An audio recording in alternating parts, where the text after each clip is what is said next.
Welcome to Empowered by Iron, the podcast for female strength athletes by female strength athletes. We are your hosts, Kristen Lander from Fiercely Fueled Nutrition Coaching and Mary Morton from Silver Linings Podcast Productions. Together, we are Empowered by Iron. Empowered by Iron is brought to you by Women's Strength Coalition. Women's Strength Coalition is committed to creating meaningful partnerships. They are building a network of community leaders, like-minded fitness professionals, and affiliate gyms to unify and strengthen efforts on a larger scale. This is one of the many reasons we love having Women's Strength Coalition on our side. If you haven't already, check them out at womensstrengthcoalition.com and follow them on Instagram at Women's Strength Coalition. This episode is also brought to you by Fiercely Fueled Nutrition Coaching. Fiercely Fueled is owned and operated solely by Dr. Kristen Lander, our fearless co-host on the podcast. If you go to fiercelyfueled.com, you can find all of the success stories that she has brought through her nutrition expertise. And if you're interested in contacting her, you can fill out a contact form on her website. And as always, you can find more information about each of our sponsors in the description below. Enjoy today's episode. Hey everyone, welcome to Empowered by Iron. This week we have, basically an all-star, all-around athlete, Taylar Stallings. That's Taylar with an A. She's a grit athlete, a power lifter, an Olympic weightlifter, a CrossFitter, a coach, a human. I don't know. She's an alien. She has weird genetics. Hey, Taylar. I think that's the best introduction. She's basically an alien, and we're just happy that she's here for the time that she is. I'm rather you. Thank you guys for having me. Thank you so much for being on. So first things first, let's get this out of the way. Tell us who you are, where you're from, what's your full-time job. Just give us this down low. Who the hell is Taylar? Oh, wow. Well, I was born June 25th. Oh, sorry. Wait, when were you born? June 25th. Me too! What? We're twins! We're twins! Not at all. You're way more talented than me, but she got the good genes and Mary got crap left over. I'm just kidding. You have the stuff in the garbage. You're like, oh, that's for Mary. Oh, no. That's awesome. Okay, June 25th, so yes. she's my sister. We're moving on. Separated at birth. Yes. Well, were you born in Chattanooga? Oh, no. Oh, no. Okay. My sister lives near Chattanooga now, so... Oh, see, maybe. basically twins. Basically. All right, enough about me. Let's talk about Taylar. Yeah, so I was born there, raised in Georgia, and I ended up getting a track and field scholarship to the University of South Florida. So that's what brought me all the way down to Florida. Did the track and field thing for 5 years. Then after that, powerlifting for 5 years, CrossFit for 5 years, and now I'm beginning weightlifting. So I figure I'd do this for another 5 years before I do bowling or something else. Bowling or professional golf? Bowling, golf. But my mobility is so horrible, so I don't think I'll be a golfer. That's true. So take us through it. So you started track and field. How did you get started in track and field? Oh, wow. Well, I've always been an athlete all my life. I did basketball was my first love, but I found out at a very young age that I was kind of strong too. And we actually had a field day in the 5th grade, and I signed up for the shot put and the softball toss. I completely sucked at the softball toss, but I killed everybody in the shot put. So I was like, okay, maybe coordination and the little light things isn't my forte, but I can throw heavy things. So I started doing that and started excelling in that, and I got a coach finally, I think my junior year in high school. That made all the difference, and started getting recruited by different schools and settled on South Florida. And I was a sprinter and a thrower, and then, but of course, throwing what paid the bills. So you got a scholarship for throwing? Yeah, I got a scholarship to do the shot put, discus, hammer, and the weight throw. And so you did that throughout college. That was your whole college. And then you jumped into powerlifting. So after after track and field, I still want to do track and field, but I also been interested in powerlifting because, again, I knew I was strong, but I wanted to compare myself with other females my weight class. So I went to my first powerlifting competition, didn't know what I was doing. I didn't even have a singlet. I had this older man who allowed me to wear his high school wrestling singlet, and I was wearing like these big chunky Adidas that I don't even know if they even still make anymore. I was a hot mess, and it was such a mess. But then I got taken in by this powerlifting group over there, and they literally molded me into the power athlete I am now. So it was awesome experience. I feel like that's such a common theme with some of the most elite athletes. Like, I just showed up, and then before I knew it, I was a pro, and I don't know. Yeah. Lifted a couple of weights, and then 5 years later. And before you know it, I had a million Wilks, and who knows? This happens. So now you've graduated college, you're a power lifter. Yes. So jump forward a few years, and somehow you're on the USAW World Team. Please explain this.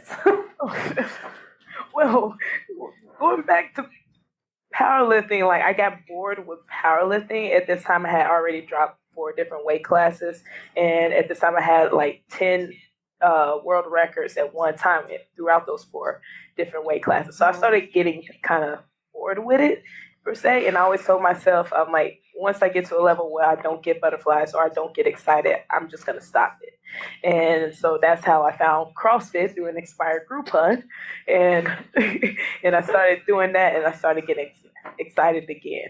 And I knew I wanted to do weightlifting, but with my mobility issues, I knew they were a lot stricter than powerlifting. But I knew it was more like technique and finesse as opposed to strength. So I always told myself I wouldn't do weightlifting until I felt confident that I can compete within the standards. So 5 years later, I finally got a little bit of mobility. And I did my first weightlifting competition actually around this time last year, and then qualified for the American Open, placed second there, and then a few months later ended up winning nationals, and then ended up making the Pan Am team. I'm like, okay, this is happening really fast, and then found out last month that I made the world team. So it's been a very busy year for weightlifting. That's so incredible. How does Grid League fit into this, though? Because that's how I found out about you. I used to watch you compete for DC Brawlers on Grid League, and I have a funny story, which I'll tell in a second. But tell us how Grid League fits in there, because that's how I know about you. So when I told you guys, I hope people are ready to hear about my random up and down life. Wait. Can we first explain to our audience, if you wouldn't mind, what Grid is? Because I found you through weightlifting, so I didn't know what Grid was. Okay, so Grid is, absolutely love Grid. Grid, I don't want to call it CrossFit because it's not CrossFit. I would like to say it's CrossFit, but to the extreme. So it's a co-ed team sport where men and women are paired together as a team, and we go along. We do, 11 different races, and we compete against another team trying to go as fast as we can against the other team. So it's literally performance racing. So we do similar movements as in CrossFit, but it's a lot heavier. It's a lot higher skill, and it's all about the specialist. Whereas CrossFit, it highlights the person who does everything. Grid, they want you to be good at one thing and excel in it. So that's why it's great for the specialist. So if you don't want to be a body weight specialist, you don't have to be. If you just want to lift weight, that's all you have to do. But it's so fast. It's all about strategy and speed, and it's a lot more faster and more intense than CrossFit. So intense. It's so intense. I have watched you, because you were or are the strength specialist for DC Brawlers. I don't know if you're still competing, yes. But and so I would watch you compete, and so you like bust in at the last second and you're like snatching and clean and jerking some ridiculous amount of weight, and it's like fast and it's like heavy weight for reps, and I was like, who is this girl? Like it was insane. It's insane. And so ever since then I was like, man, and I barely know, well, that's not true, I probably know like a handful of grid athletes that I could like pick them out of a lineup, but you are the first one I really paid attention to, like, thank you. Who the heck is this girl? So to the point where when Mary and I both manage our Instagram page for Empowered by Iron, and so everyone now will know this, if you send a message we both get it. And so sometimes Mary will send direct messages to people and I will have no idea because I don't know what goes out. And then all of a sudden we get this, like, I'll get this message pop up on my screen from a random person that I'm like, what? So I'm just like sitting at home minding my own business, and all of a sudden my screen up pops, Taylar Stallings, yeah, I'd love to come on your show or something like that. And I was like, what just happened? I totally freaked out. And I texted Mary and I was like, you did not just ask Taylar Stallings to come on the podcast, did you? And she was like, yeah, I totally did. And I was like, like hyperventilating, because I'm like, this girl, she's such a beast. She's so amazing. I was just like, I don't fangirl over really many people, but. Oh, thank you. She freaked out, and I was like, she's a great person. Was I not supposed to? I was very confused for a minute. But I'm not, so you talk about Grid League being really intense, but like, among grid athletes, I think that everyone would say that you have a higher level of intensity. So you're like the most intense of the intense, which is impressive. So if you guys have never seen this, look up some YouTube videos or find it. I'm sure they exist. It's insane what this girl can do. You'll probably see my baby eating face. That's what people call it. Where, yeah, I'm very intense, so I guess your baby eating face? That's what everybody calls it. That's tight. I'm very animated, so I guess when I lift or compete, I'm even more animated, and my mouth expands, and it looks like you can fit a baby in my mouth. So everybody has coined it, even the announcers, my baby eating face. So I'm like, all right, that's great. Oh, I fucking love that. That's hilarious. Okay, so now you're in weightlifting, and you said that you had a little trouble with mobility. What have you been doing to overcome that? A lot of stretching. A lot more than the average person. Because in powerlifting, we didn't care about stretching and mobility. We just had to get literally our hips right below parallel to come up. And our stretching was, as the weight gets heavier, push us down. That was about it. Yeah. But then when I started doing CrossFit, I realized I was a lot more sore than I used to. But so then that's when I really started focusing on my mobility and everything. Like for the longest, the barbell wouldn't even rest on my shoulders. Like it still doesn't fully rest on my shoulders, but it's a lot closer than where it was. Like it was legit all the way out here in the front. So I'll do thrusters and it wouldn't even touch my shoulders at all. So I'll be working a lot of other muscles that I probably shouldn't be working at that time. So I had to stretch and do. Been working with a lot of doctors. One of the doctors over here named Dr. Chad, he really took me in after my first regionals and my second regionals, and really worked with me with my mobility and just proper movement and stability and helping me just open up a lot more. Right. So it's been a work in progress. 5 years to be exact. But we're finally there. We're finally making a lot more progress. Well, you're right. I mean, going from powerlifting to weightlifting is difficult, and especially with the mobility, because honestly, the tighter you are in powerlifting, the more of an advantage you have because you could bounce out of the hole. Exactly. Yeah. Then with CrossFit, it's all about the recovery, and my muscles are already incredibly tight and stiff. So people don't understand that the tighter and stiffer you are, the longer it takes for you to recover. Mm-hmm.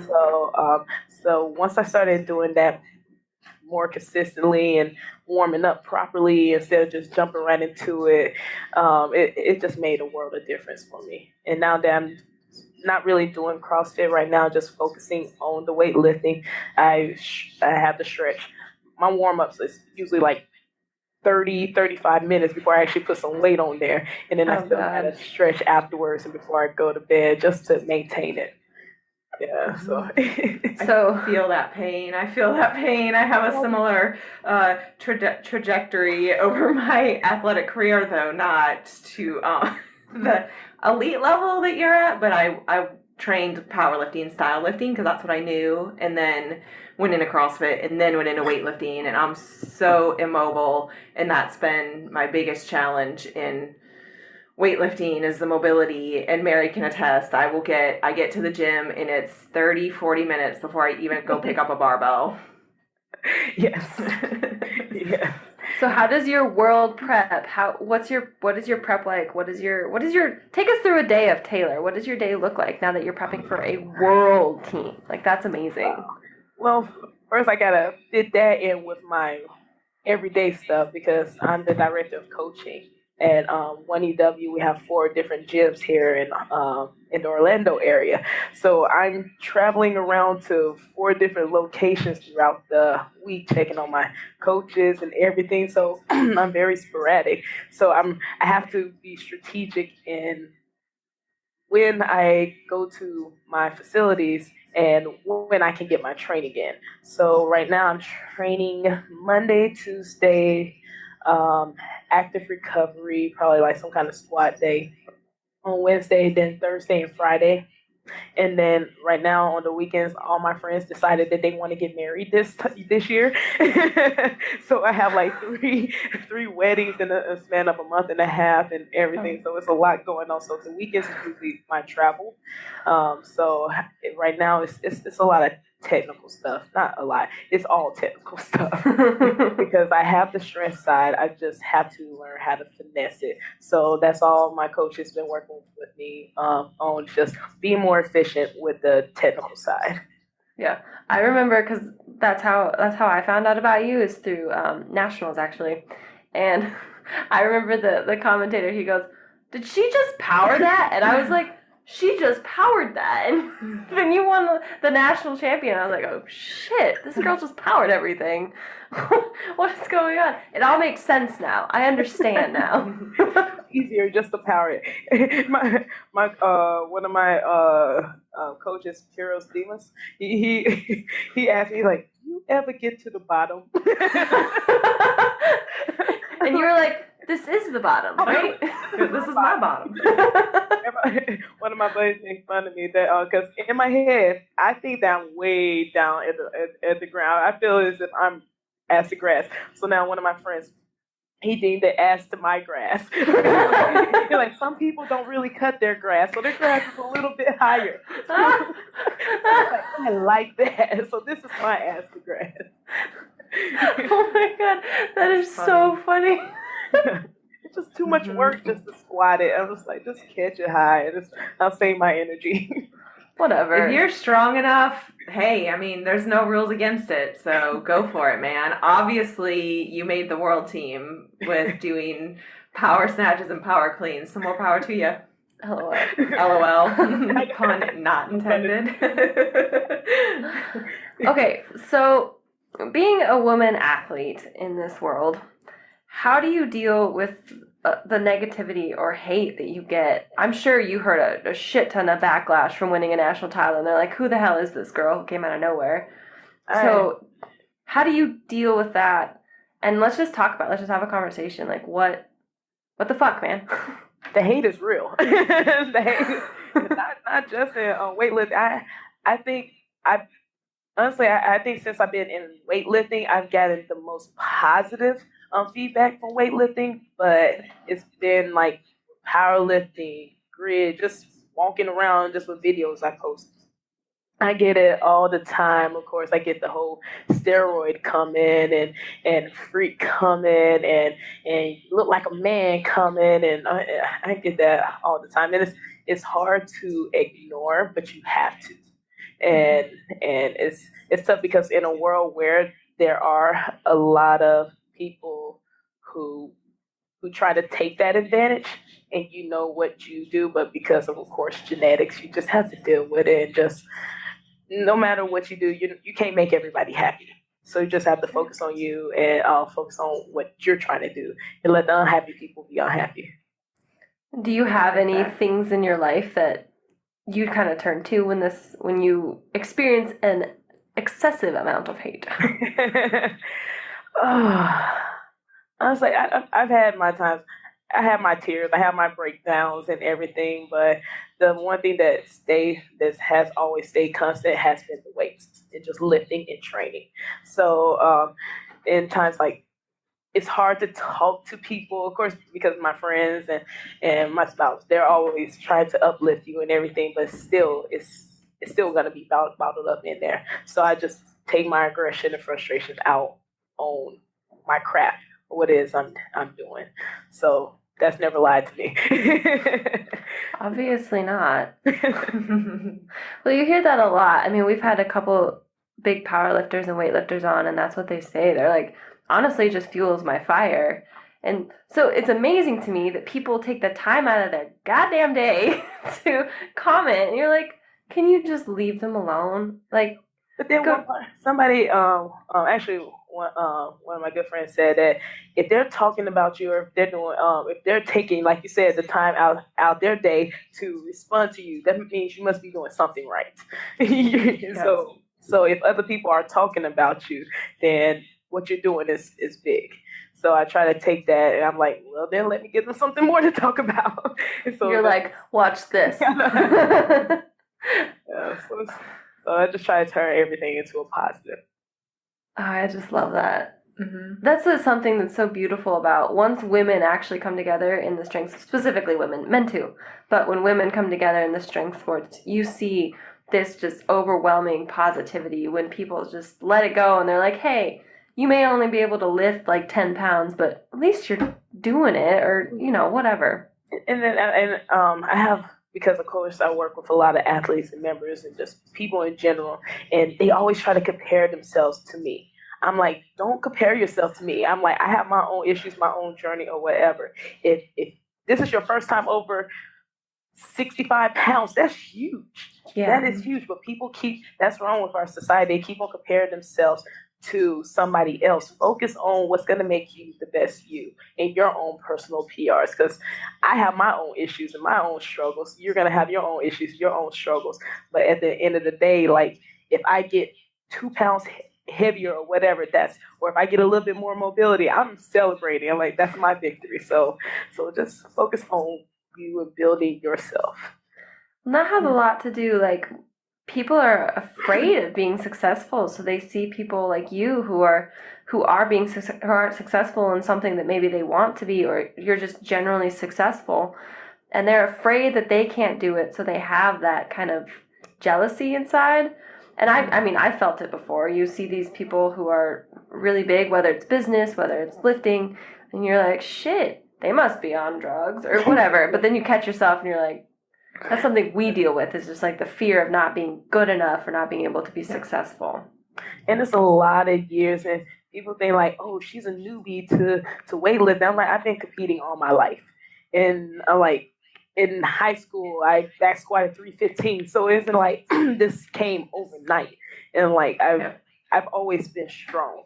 So if people automatically, because they haven't heard about me or whatever, they automatically choose to think that I'm on steroids or whatever. But then the people who have grown up with me and seen what I've been through, the struggles I've been through, then they, of course, can relate more. But, of course, not everybody can see that. Well, I think that that's really true. Like, for all of us, when we follow elite athletes, and we tend not to hear about elite athletes until they've made it, right? And we forget about like the 15 years that went into that. And you're like, oh, well, they got here and they did it. It's like they worked their ass off for a lot of years. Like, you might have qualified. I mean, you might have gotten on a world team like a year after your first meet, but like you said, you're not a newbie. You've been in strength sports forever. And, that's just a testament to how hard you've worked, and you can carry things over. And that means you're a really good athlete. You can carry things over to new sports. Yeah, definitely. And that's one thing that one of my reasons why I got into CrossFit is because I got tired of being considered the strength athlete or the power lifter. And I've done basketball, I've done volleyball, I've done track and field, I was a sprinter, I've done other things. So I wanted to prove to people that I was an athlete and not just a strength athlete, but just an athlete in general. So that's what my whole mission and anything that I do. So you mentioned struggles. What would you say is like one of the biggest struggles you've had to overcome becoming such a big athlete? Besides your mobility. We all know that that's fucked. All right? I'm kidding. Mobility number one, yeah. So what's the second biggest struggle behind mobility? Oh gosh. Honestly, just my own self-confidence. Like, even though I've done a lot, I still battle myself a lot, especially with body issues. And I've never been a little girl. Well, when I was 6 years old, I was little. But other than that, like in the 7th grade, I was 135 pounds. I was solid. And I've always been muscular. So when I started powerlifting, I was as heavy as 198 pounds. And I'm 5'2" and 3/4. So you're short. Yeah, I'm short. I know I look fun sized. They call it fun sized. Yes, I'm very fun sized. But then I got down to as low as 148 in powerlifting. So and now I maintain between 165 and 170. But I'm always looking at my body, and I see pictures of myself, and I get very self-conscious about myself. I'm like, I always hear I'm too muscular, I'm too big, or women come up to me like, you look great, but I don't want to look like you type deal. And it's tough because I already have my own body issues and trying not to look so manly or whatever. So I battle myself with that. But then I also have to look at myself. I'm like, I worked hard for this. So I'm like, all the sacrificing that I did, like, this is what's to be celebrated. So I guess that's been my biggest struggle, is to remember my why and just to love my own body. Mm-hmm. I love that. And I think whenever people say like, oh, you're too muscular, what like to any female strength athlete, I always like, in my head, I always think like, what does that mean? Like, what is too muscular? Like, too muscular for what? Too muscular for who? Like, for you? Oh, I'm sorry, that's offensive to you. Let me just tuck my muscles away. Like, what? Who cares? But I can totally relate to that. So, do you feel like lifting has helped you deal with that? I mean, obviously you're muscular because you lift, but do you feel like the lessons that you've learned from lifting and training and has empowered you to be able to say like, hey, I worked hard for this, and help you overcome that? Oh, definitely, because I know the hours I put into my craft and the hours in the gym where my friends were at the beach hanging out and I'm in the gym for 3-4 hours. And I use, no matter what medals or trophies or accolades I get, like, my body is my trophy because I can carry that with me wherever I go. And so it makes me proud no matter what I do to, like, I earned these thighs. Damn it. Yeah, so like, I've learned to, all this hard work isn't for nothing. I have something to show for. Yeah. Well, you see that a lot with just the body image thing a lot, especially with new lifters who really, when you just start lifting, that's the best time for you to be putting on muscle, and they're worried about cutting weight classes or worried about how they look in a suit, and it's something I think, I'm sure that men deal with it, but I know as women it starts so young and it never lets, like my cousin, she's, I don't know, 5'7", thin as a rail, and she says she has too big of thighs and asked me how to reduce her thigh size. I was like, girl, you play volleyball. Your thighs only getting bigger. And you need those thighs. Do you want to jump? Okay, you need thighs. You need to squat. You need to squat, you need to lunge, you need to do everything. Exactly. So I'm just glad that now you're seeing a lot more women wanting to lift, and they're wanting to squat, and they're wanting a bigger butt or bigger legs now. Like, you're hearing that more than you hear, I want to get smaller. So before it was the time where it was the complete opposite. So it's still going to take some time, but just to hear or to see that small little change is exciting. Yeah. How do you deal with that with your clients? Because I'm sure you have clients that come to you and that's something that, how do you deal with that? Oh, I always get the people to come in. It's like, of course, they're like, you look good, but I don't want to get that big because they think that as soon as you pick up a barbell, you're gonna look like a linebacker from the Bucks. And you're like, no, sweetie, that's called genetics. Exactly. But then, but you listen. I'm like, okay, so what are your goals? Like, well, I want to be toned. I want to have lean muscle mass. I want more legs and butt, but I don't want to lift a lot of weight.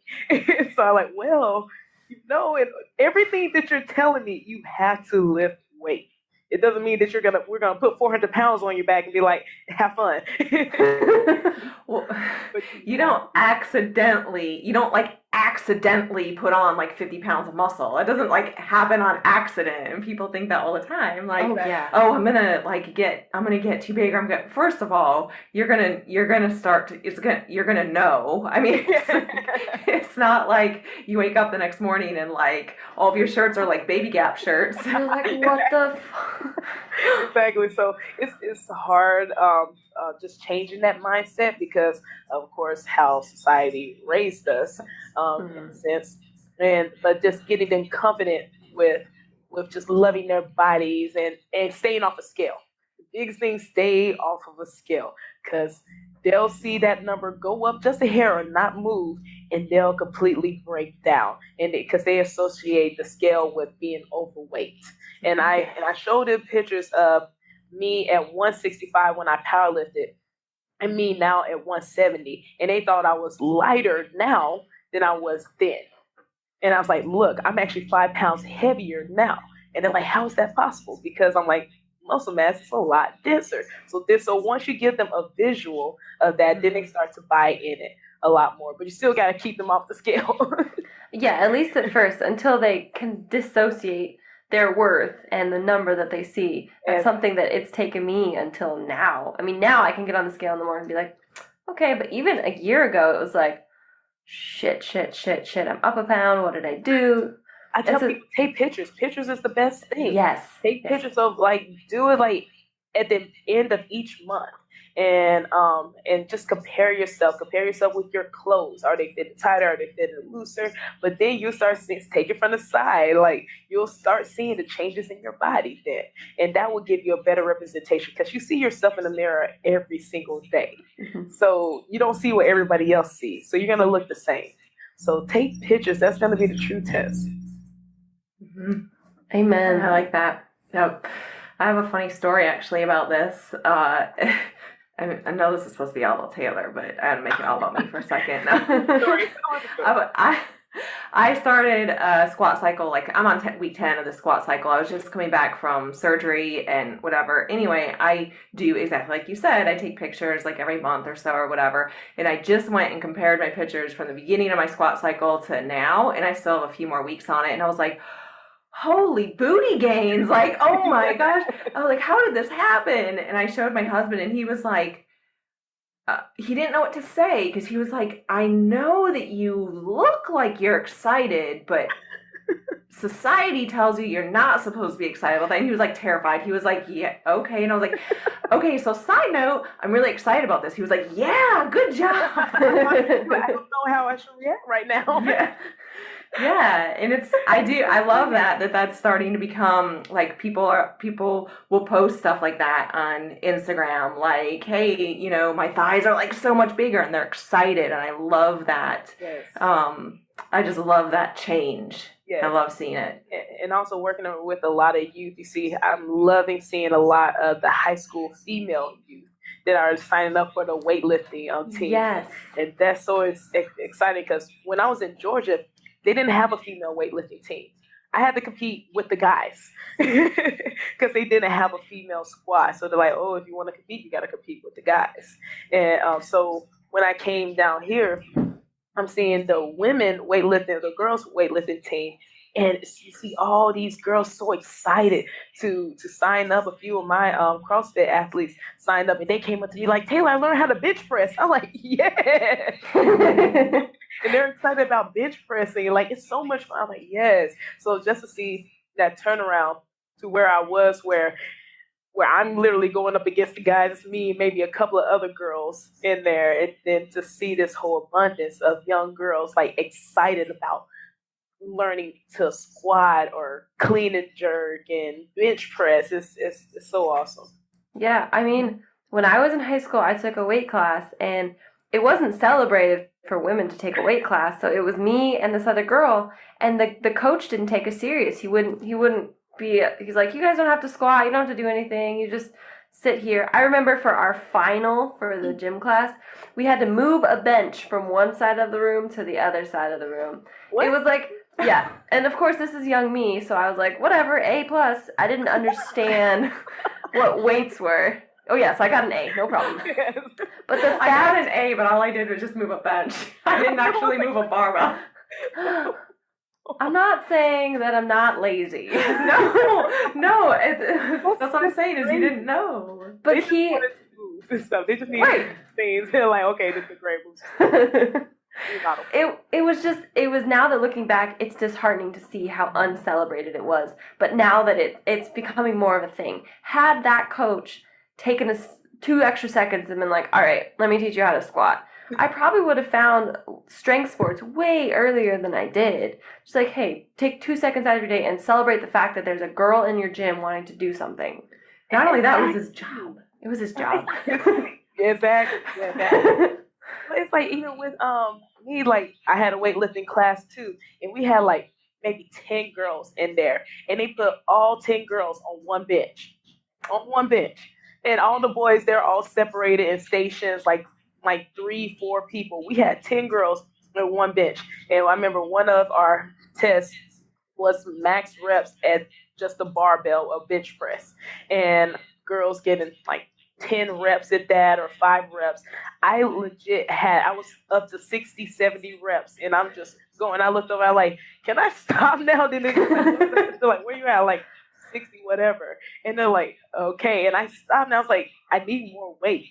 So at that point, they started putting me with the guys, because the girls there, they didn't care, they're just trying to get through. So they stayed in their group of 10, 9 now. and they worked me in with the boys. Of course, it's shorter boys because I had to be the same height with them. But they worked me in with the boys because they saw I was serious, and they started taking me seriously. And I still talk to a lot of those coaches to this day. And that's awesome. That's awesome that they saw your potential and they were like, come on. Say that, yeah. Yeah. So what do you know now that you wished you knew back when you first started in strength sports, or really any sports, like started out as an athlete as a kid? What do you wish you knew? Stretch. Okay, we've already determined that that's off limits. We know. My bad. It's very important, and if no one teaches you to do that, though, I didn't stretch for a lot of years. I guarantee you that's probably my mobility. This podcast is going to be called Taylar Stallings Fucking Stretch. That's it. Yeah, exactly. Oh shoot. Listen. How can I say this? Because I listen to my coaches, but never think that you're high enough where you can't learn. Where you can't learn anymore. Because I'm not gonna lie, I got to, especially like towards the end of my high school year and probably towards the end of my college year, I got not lazy, but I got very complacent. And I wonder, and looking back, I wonder why I didn't achieve certain little things in my life. And I started, when my coach would ask me to do something else, I'll be like, okay, whatever. And I was like, kind of like taught back. I was in that kind of rebellious stage. I'm like, oh, I'm 17. I know what I'm doing now, or whatever. I've got the wisdom. I know everything. but just shut my mouth. But to actually listen. Because I was in a position where I was a strength coach at USAW, and I was telling my kids the things that I made a mistake on. I'm like, look, I don't want you guys to be better than me, So I'm like, these are the mistakes I made, and I wish I had somebody to tell me to shut my mouth or tell me these things I'm telling you. So definitely I would be a little bit more, well, I was humble, but just shut my mouth. Humble and quiet. Yes. Yes. And I think I know it all. All right. So I have a question, and I'm a little shy to ask it, but I'm going to ask it anyway. So in recent years, we've seen an increase in African American women and honestly a diversity in USAW. How does that make you feel? Can you comment on it? Because I think it's awesome and I love watching it. I can definitely comment on this. I feel like you have a good opinion on this. But like, I know I've just been in the sport for a year, but also been watching the sport over the years, and especially in the USA, you don't see many African American athletes. Period. Of course, we have Jenny Arthur and C.J. Cummings and Kendrick Ferris, and there's plenty out there. But you have not seen a podium filled with African American male or female. So, not saying that it's dominated by one side or one side is more athletic than the other, but I know me personally being on that podium with two other women that look just like me is huge. It's huge for my culture because there's not a there is a lot of positive role models out there, but it's hard to see it in our sport. So when when you see these little girls that are watching or looking at the podium and they're seeing uh, these different diversities on the podium, it's gonna inspire them. Like, shoot, I can lift the barbell too. It's gonna encourage them. Like, I can do this. Like, this is. I see somebody that I can identify with on the podium that looks like me. So it's huge, and I know a lot of people they don't want to talk about it, but it should be talked about. It should be celebrated because you're seeing more positivity, more positive role models out there. It's gonna get the next up and coming Jenny Arthur or Kendrick Ferris or whoever like hope that I can do this. And instead of turning to the streets or whatever, they're gonna have other aspirations, just like how we had like Michael Jordan or Kareem Abdul-Jabbar or whatever these other sports. They have their role models. Now I feel as if weightlifting is gonna have a new brand of role models just coming up, and it's gonna be exciting to see the future and the diversity of the sport moving forward. We'll see some amazing athletes. I completely agree. It's kind of like with the podcast. The one reason we started it is because most of the podcasts you hear are male athletes, and they're great podcasts. No hate, but it's so hard as a female to listen to a male's journey and be able to identify with it. Exactly. Yeah. Vice versa, like what you guys are doing is great, and just to know that I get emails and direct messages and I get a lot of messages of thank you for what you're doing. I was like, I'm just lifting a barbell. Welcome. But then I realized I'm like, this is bigger than me. There's been so many times I wanted to quit. I wanted to quit powerlifting. I wanted to quit CrossFit. Definitely want to quit weightlifting. I like if I have to stretch anymore. but then I get those messages and it says thank you. I'm like, this is bigger than me. And I'm like, it's not just about me lifting the barbell. So I'm now put myself in a position where people who don't have the same drive as me is looking for me for drive or inspiration. And it's just very humbling, and now I just don't do this just for me. My motivation is to hopefully inspire the youth coming up. Love it. That is awesome. All right, final question. So Empowered by Iron is all about how your life, whether it be physically, mentally, emotionally, has been changed by the barbell. We've talked about a few things, but if there was one major thing you could say that your life has been, quote unquote, empowered by iron, what would you say? Oh, wow. I love this. I would say that the iron has really empowered me by it helped me to love myself. It definitely helped me. Like growing up, I never felt as if my dad always told me I was good at a lot of things, but I wasn't great at anything. And no matter what sport I did, I always came back to the iron. I always came back to the barbell. And I finally realized, I'm 32 now. It took me a little longer. But I finally realized, I'm like, this is the one thing I'm great at that has never left me. Like, no matter how long I step away from it, I will always have this barbell with me. And it's helped me, in the times where I had my body image issues, where people was talking about me, talking about how I look, what I look like. It has never judged me.